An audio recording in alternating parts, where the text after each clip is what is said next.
Hey y'all, welcome back to I Be Knowing Shit podcast. It's me, your host, the one and only Goddess Siloam, Miss Foxy if you're nasty. Here on IBKS podcast, we dive into the mysteries of the universe and everyday life, sharing personal stories and practices to connect, educate, and inform.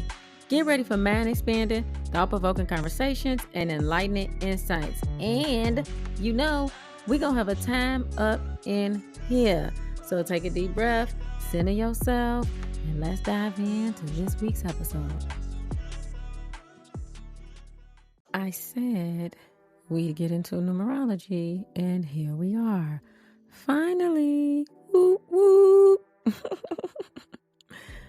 Now, before I get started, I'm going to just let y'all know we won't be diving too deep into it as of yet, but we're going to get there.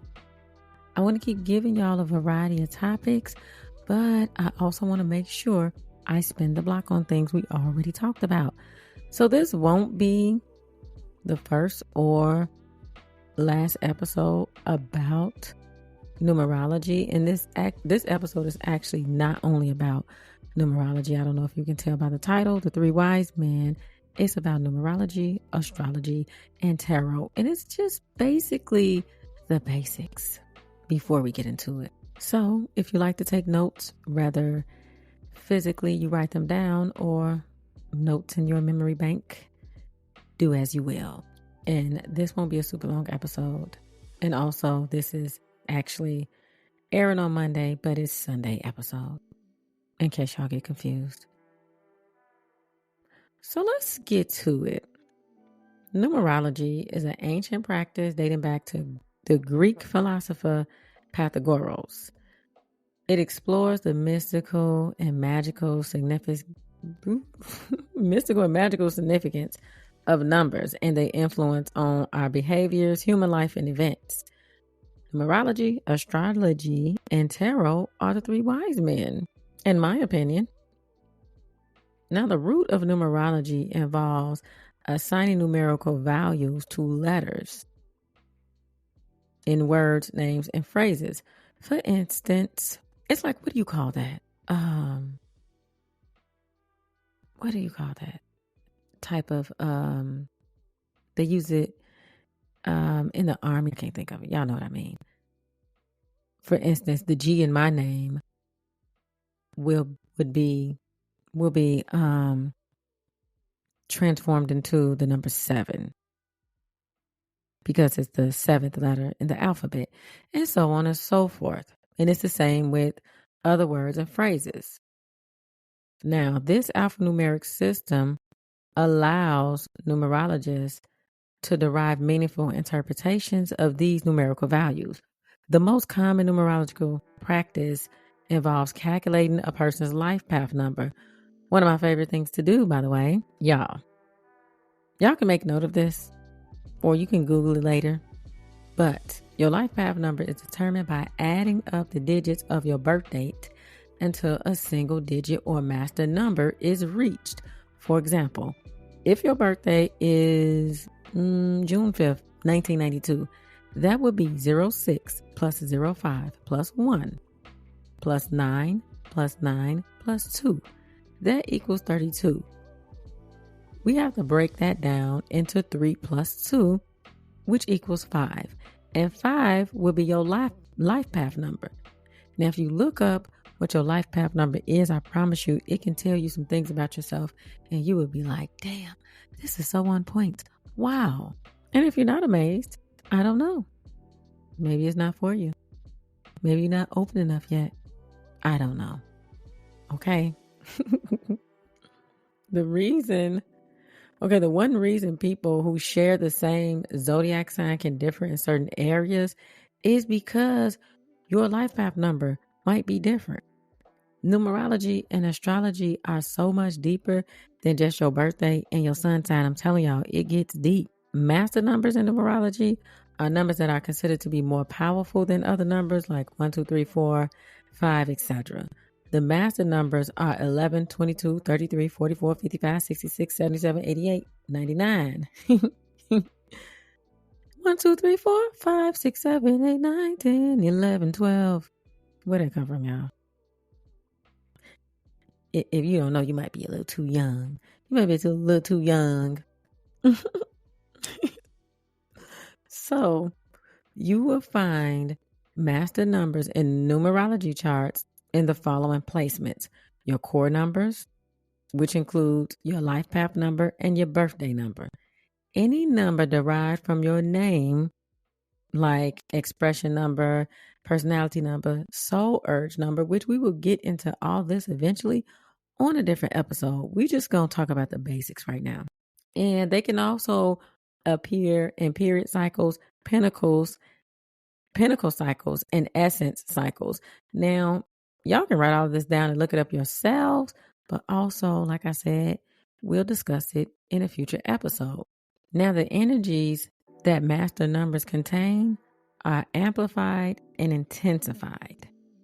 Each number from 1 to 9 and the master numbers have unique characteristics, right?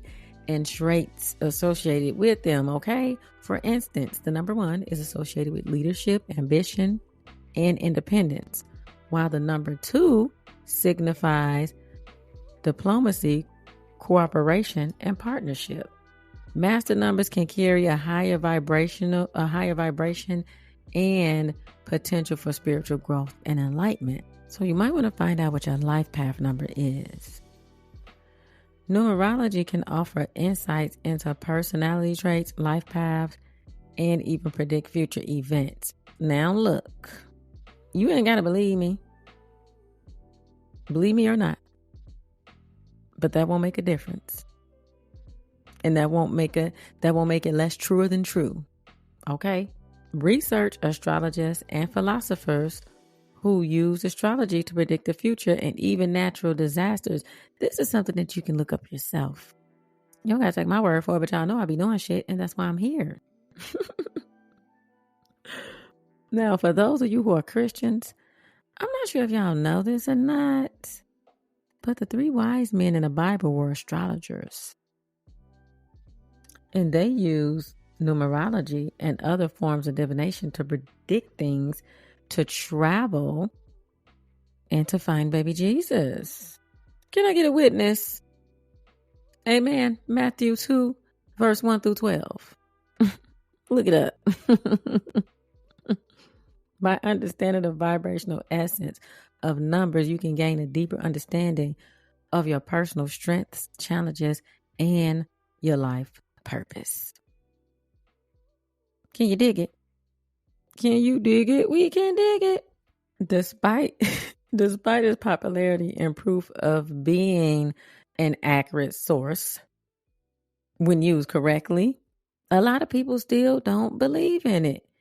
Skeptics will argue that numerology, astrology, and tarot are practices of pseudoscience. They're pseudoscientific practices, and they lack empirical evidence. Whatever. Now, they contend that any accurate predictions or insights are due to the Forer effect, which is a psychological phenomenon where individuals believe vague and general statements to be uniquely applicable to themselves. Now, regardless of the criticisms of numerology, it continues to be a source of fascination for a lot of people, offering a mystical and symbolic way of viewing the world. And I feel like we need that as adults, because once a lot of people get a certain age, their belief or lack of holds them back. They be unwilling to learn new things, and that can cause them to miss out on a great tool to help navigate through this ghetto planet, honey.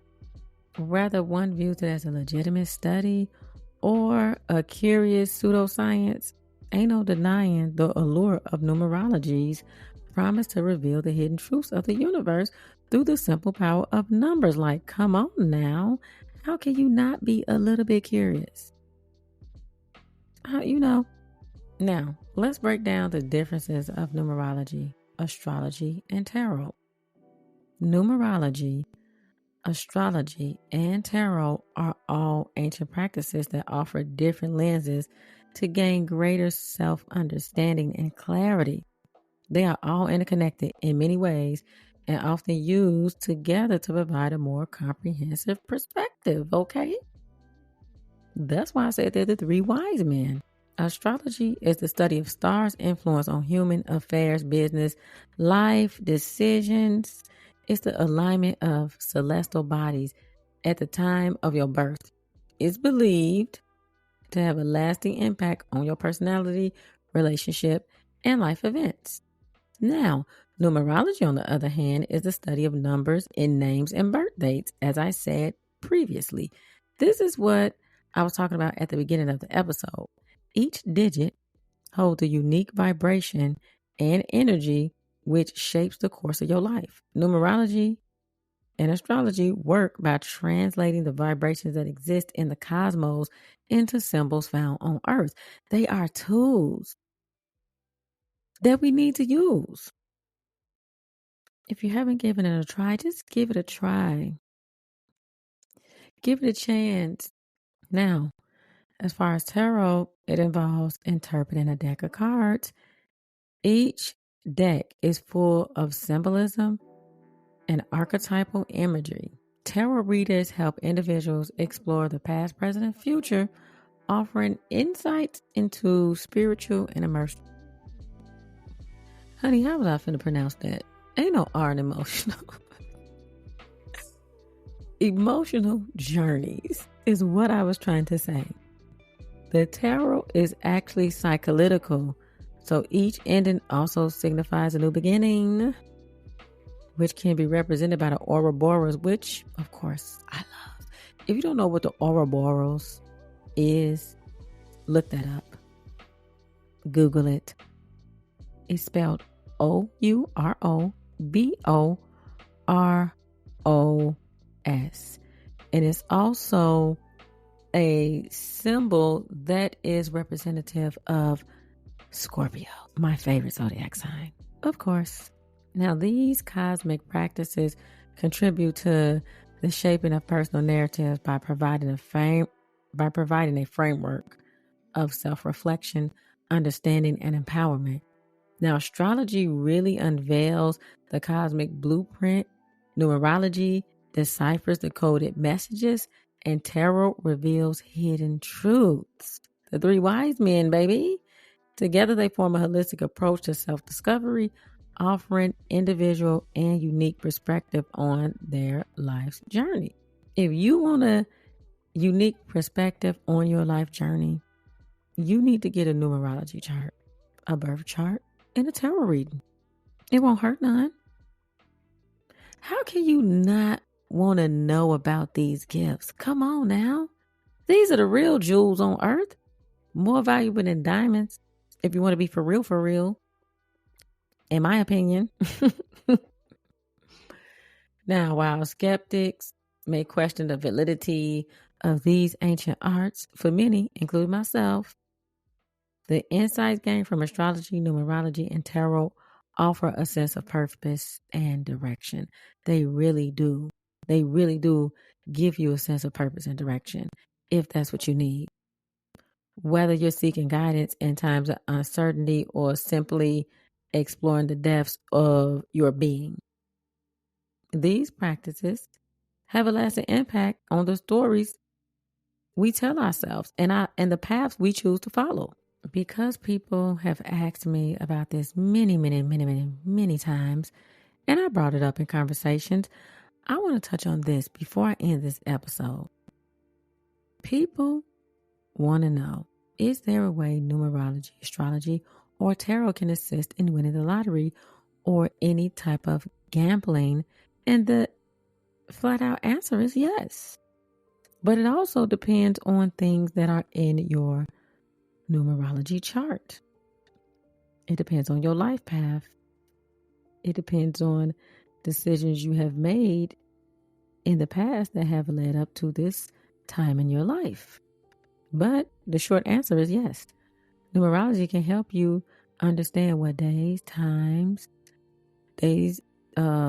weeks, months are best for you to gamble and for you not to gamble. Numerology can inform you what your lucky numbers are. and what your lucky colors are. And let's not leave manifesting out of this. We can't leave manifesting out. Manifesting is also a great way to get things you want in this life. And I speak on manifesting a lot because I truly, truly do believe in it. I may not be rich now, but I will be. And also, I have came into large lump sums of money repeatedly throughout my life. And because I'm human, I don't always make good decisions. And also, I go through human things. I'm not always vibrating at the frequency I should be to get the things I desire. But I know for sure when my vibrational frequency is right and it is aligned with the things that I truly desire, when I am following my numerology chart and my birth chart and I'm manifesting with intention, I get what I want. And if I don't get what I want, it could be that the universe may be protecting me for something unforeseen by me. I would not tell y'all these things if they have not been instrumental in me having a better quality of life and getting things that I want. And also, I would never blame astrology or numerology or a tarot reading for something happening or not happening, because I believe I am in control of my life and my destiny. It would not be the universe's fault that I decided to go off course. These practices are tools, guidance, gifts. Nothing is set in stone. They can't make you do something or not do something. They cannot and will not go against your will. I know this has been a short episode, shorter than normal, shorter than usual, but I just wanted to touch on the basics of these three wise men.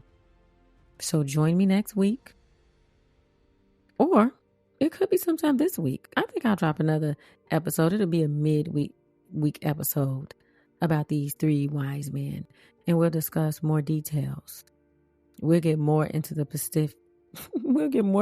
specifics of how to use them to get the things you want and how to use them to become more self-aware. And we'll talk about examples and real life stories of how the three wise men, numerology, astrology, and tarot have benefited people, including me. I will then also share one of my real life stories on how they have benefited me personally.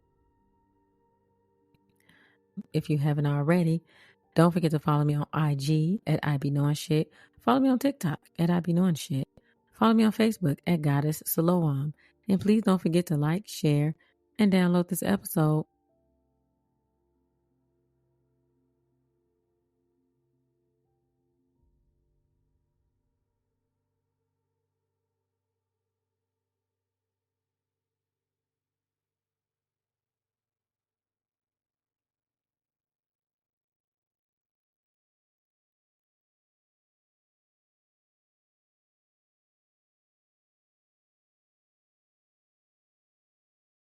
Yay, we made it to the end. Woo, woo. I really want to thank y'all for tuning in and for being a part of I Be Knowing Shit podcast tribe.